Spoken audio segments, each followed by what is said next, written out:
Hello everyone, how are you today? Today, tematik want to learn page 61 or pembelajaran 4, yaitu di sini ada anak-anak yang sedang bermain loncat tali atau skipping. Nah, skipping di sini atau yang biasa kita lihat itu bisa dimainkan sendiri. Selain bisa dimainkan sendiri, juga bisa dimainkan dengan teman-teman. Bisa 2 atau 3 ya. Nah, setelah itu kita buka halaman 62. Di sini ada dongeng yang menceritakan tentang ayam dan elang. Di sini ada percakapan. Nanti kalian baca ya, Miss akan jelaskan intinya saja. Nah, di sini ada seekor ayam jago yang ingin dapat terbang atau ingin sekali terbang. Ia selalu iri pada seekor burung elang yang dapat terbang. Untuk memenuhi keinginannya, ayam jago menemui burung elang. Nah, gimana cerita selanjutnya? Kalian bisa baca sendiri sampai halaman 63. Kemudian nanti kakak tuliskan tokoh dari elang itu seperti apa sih, terus kemudian tokoh dari ayam jago seperti apa sih, kalian nanti tulis di halaman 64. Nah, sekarang kita lanjut untuk halaman 64. Di sini ada gambar Naya membantu ibu di dapur, kemudian Noni memeriksakan kelinci peliharaannya ke dokter hewan. Di sini ada bacaan. Nanti kakak dibaca. Kemudian yang halaman 65 itu ada perilaku terpuji. Apa sih itu perilaku terpuji? Perilaku terpuji adalah perilaku yang baik yang dapat dicontoh, yang tidak menjelek-jelekan orang, yang pokoknya sifatnya yang baik ya, itu namanya sifat terpuji. Nah, begitu pula sebaliknya, kalau sifat tidak terpuji berarti sifat yang tidak baik. Contoh, Miss contoh 1 ya. Dina senang melihat temannya dimarahi oleh orang tuanya. Kira-kira itu sifat terpuji atau tidak terpuji? Kalau melihat temannya dimarahi orang tuanya malah senang.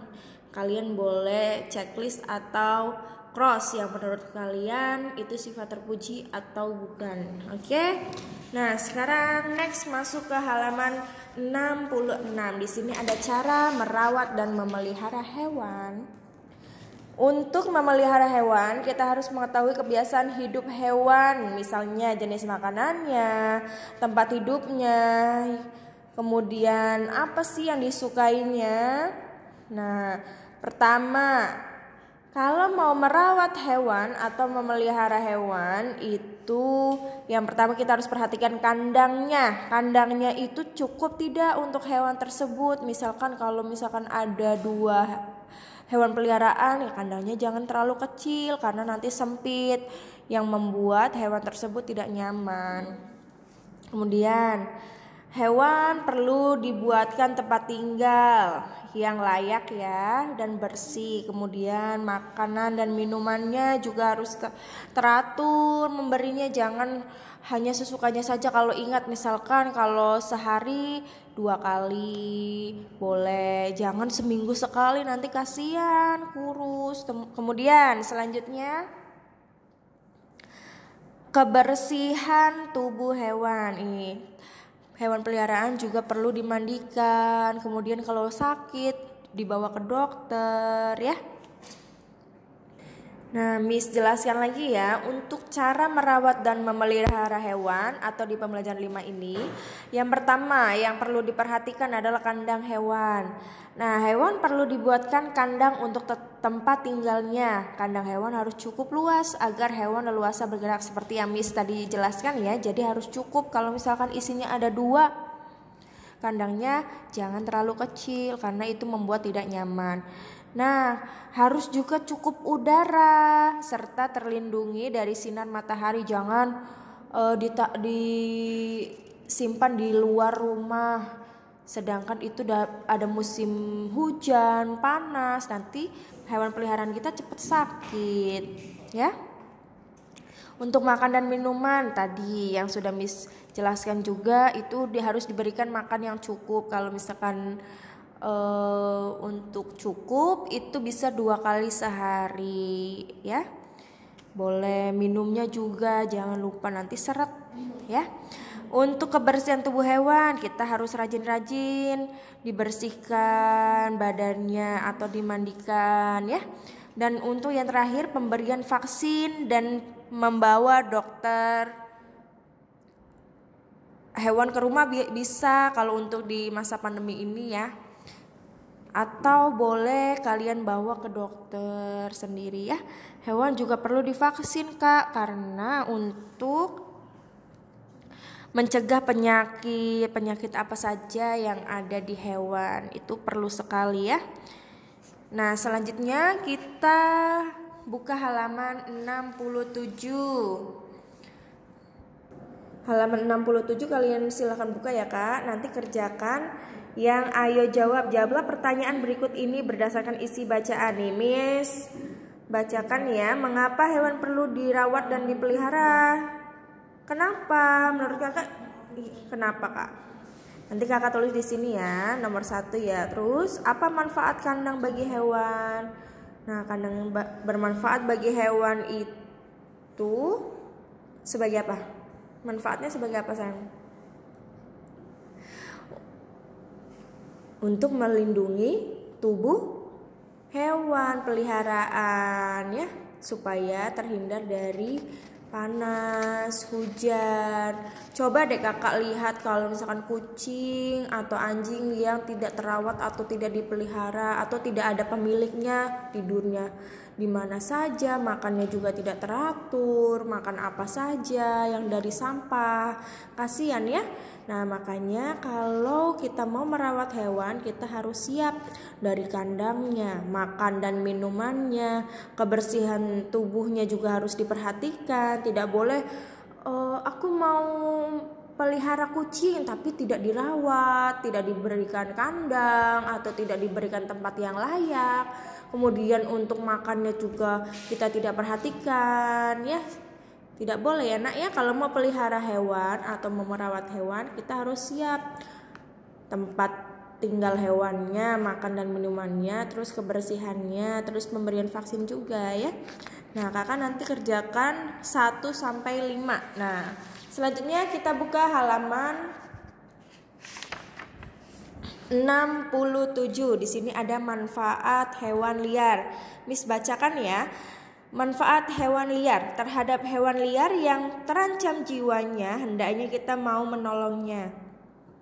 Namun, kita harus berhati-hati saat memberikan pertolongan. Bila hewan yang akan kita tolong tampak berbahaya, lebih baik kita meminta bantuan kepada orang yang ahli untuk menolongnya.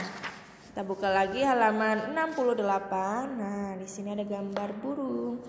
Nah, kita menolong hewan-hewan liar agar keberadaannya tetap terjaga. Hal itu perlu dilakukan karena hewan liar juga memberi manfaat bagi manusia. Berikut ini adalah contoh manfaat hewan liar bagi manusia. Pertama, ular sawah dan burung hantu membantu petani membasmi hama tikus. Yang kedua, kelelawar dan capung membantu mengurangi jumlah nyamuk di lingkungan sekitar kita. Yang ketiga, burung-burung memakan hama ulat pada tumbuhan yang ditanam seperti padi, jagung, ya. Kemudian, lebah membantu proses penyerbukan bunga tanaman di perkebunan. Nah, selain manfaat dari membantu penyerbukan bunga, juga lebah bisa kita manfaatkan madunya. Nah, ternyata hewan liar itu tidak selamanya buruk buat kita ya, Kak, ya. Ternyata ada manfaatnya juga hewan liar, seperti hewan yang tadi Miss sebutkan, ular sawah, burung hantu, kelelawar dan capung, burung-burung, kemudian lebah, kemudian cacing juga, ya.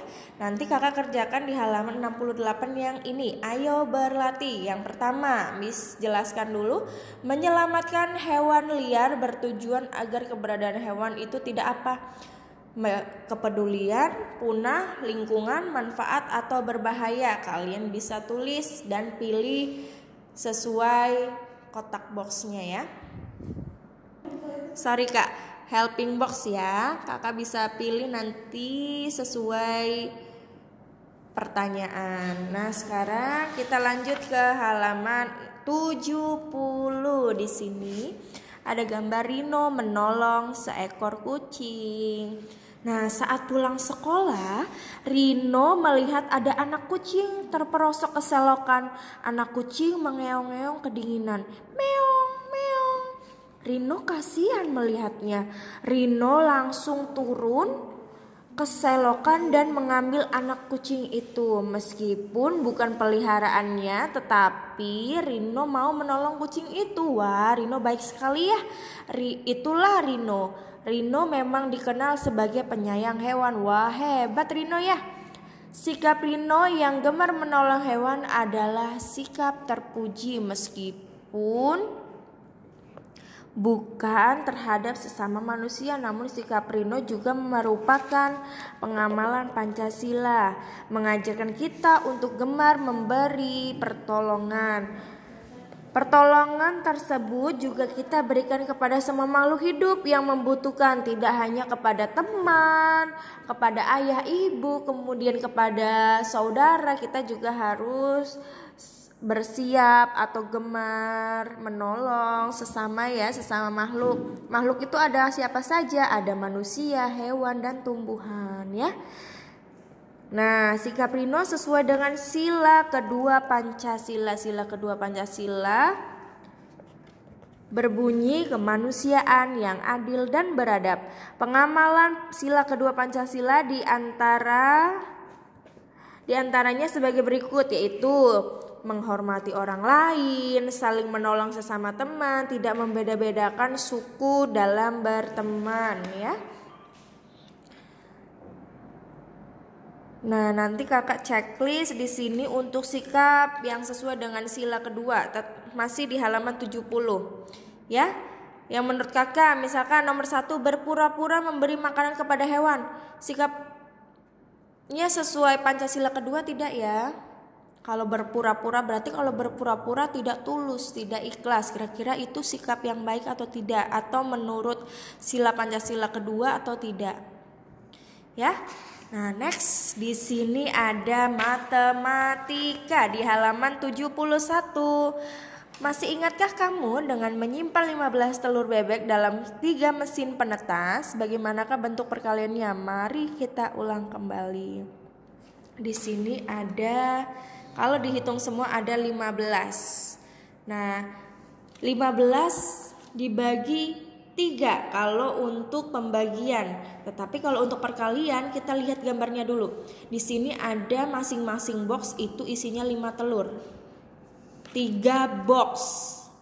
Masing-masing box isinya 5 telur. Kakak boleh tulis di sini bentuk perkaliannya, berarti 3 box, 1, 2, 3. Kakak tulis angka 3. Kemudian per box isinya berapa? 1, 2, 3, 4, 5. Tulis 5, berarti 3 kali 15. 3 kali 5 hasilnya berapa? Kita hitung semuanya. 3 kali 5. Karena masing-masing box isinya 5. Kita hitung semuanya. 2, 3, 4, 5, 6, 7, 8, 9, 10, 11, 12, 13, 14, 15. Benar sekali. 3 kali 5 hasilnya 15. Nah, nanti kakak di sini ada soal, yaitu soal komutatif atau pertukaran. Di sini misalkan nomor 1 ada titik-titik dikali 7 sama dengan titik-titik dikali 8. Berarti kakak tinggal tulis yang angkanya belum ada. Berarti 8 kali 7 sama dengan 7 kali 8. Tinggal diubah letaknya ya kak, tetapi angkanya sama. Begitu juga nomor 2, 6 kali titik-titik sama dengan 9 kali titik-titik. Berarti 6 kali 9, 9-nya disimpan di sini atau ditulis di sini, kemudian sama dengan 9 kali 6. 6-nya tinggal ditaruh di sini, oke? Angkanya sama, hanya saja letaknya yang berbeda. Oke, untuk pembelajaran hari ini sampai di sini saja, halaman 71. Nanti selebihnya Kakak soalnya dikerjakan. Thank you, Hani.